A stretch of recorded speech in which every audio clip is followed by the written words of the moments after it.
excusez-moi. Bien, merci, Monsieur le Ministre, pour les explications que vous avez apportées. Je trouve quand même que vous êtes un peu dans une forme de contradiction par rapport au débat que nous avions pu avoir autour de la loi dite Gatel, au sujet des établissements scolaires hors contrat. Et vous nous dites que vous avez réussi, grâce à cette loi, à fermer certains établissements.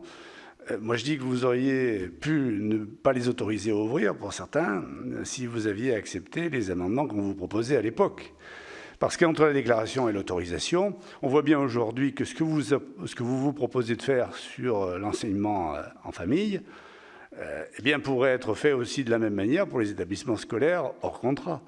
Je ne vois pas bien pourquoi on fait un sort particulier. Alors, sur l'instruction en famille, rassurez-vous, mon groupe politique vous soutiendra sur cette initiative parce que il y a effectivement, comme vous l'avez dit, un certain nombre de dérives qui peuvent arriver.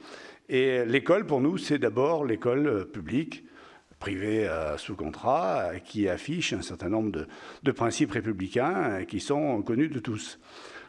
L'enseignement en famille, on connaît moins bien. On connaît quelques raisons pour lesquelles, qui sont dérogatoires et certes justifiées pour que les enfants soient scolarisés dans leur famille, quand c'est possible.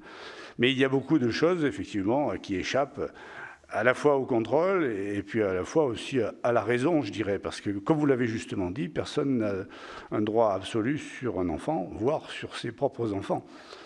Je pense que tout enfant a droit de vivre avec ses pairs, d'avoir la mixité sociale dont il a besoin pour se former socialement. Et tout le monde sait ça, je ne prolongerai pas ma discussion là-dessus. Mais il n'empêche que je ne sais pas comment vous allez pouvoir nous expliquer cette position contradictoire que vous avez pu avoir entre les établissements hors contrat et l'instruction en famille, compte tenu de l'autorisation par rapport à la déclaration. Je voulais évoquer aussi tout à l'heure le bac 2020 pour ces jeunes du CNED, parce que, bon, j'ai appris beaucoup de choses. Le CNED réglementé et le CNED libre, dit libre, effectivement, ont des régimes un peu particuliers par rapport aux examens. Et il semblerait qu'il y ait un problème par rapport aux jeunes qui passeront le bac 2021 pour ces jeunes du CNED réglementé, qui, je le rappelle, sont souvent des gens qui font de l'instruction à domicile, par exemple, mais pour des raisons de force majeure, puisqu'ils ont des problèmes de santé ou des problèmes divers de handicap, etc.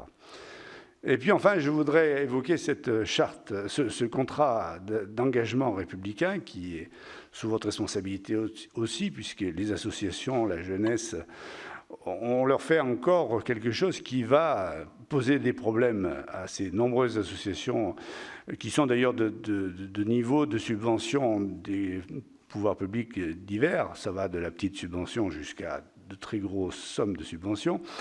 Moi, je pense qu'il y a une charte des engagements réciproques qui existe dans ce pays depuis 2001, qui a été améliorée parfois, et je pense, et c'est ce que je défendrai lors du débat, qu'on puisse s'en tenir à cette charte des engagements réciproques, tout en, bien entendu, et tout en étant un peu sévère vis-à-vis de ceux qui ne respecteraient pas cette charte par rapport aux sanctions qui peuvent être apportées, mais qui devraient être graduées et pas seulement laissées à l'autorité administrative. Voilà, je vous remercie. Max Brisson.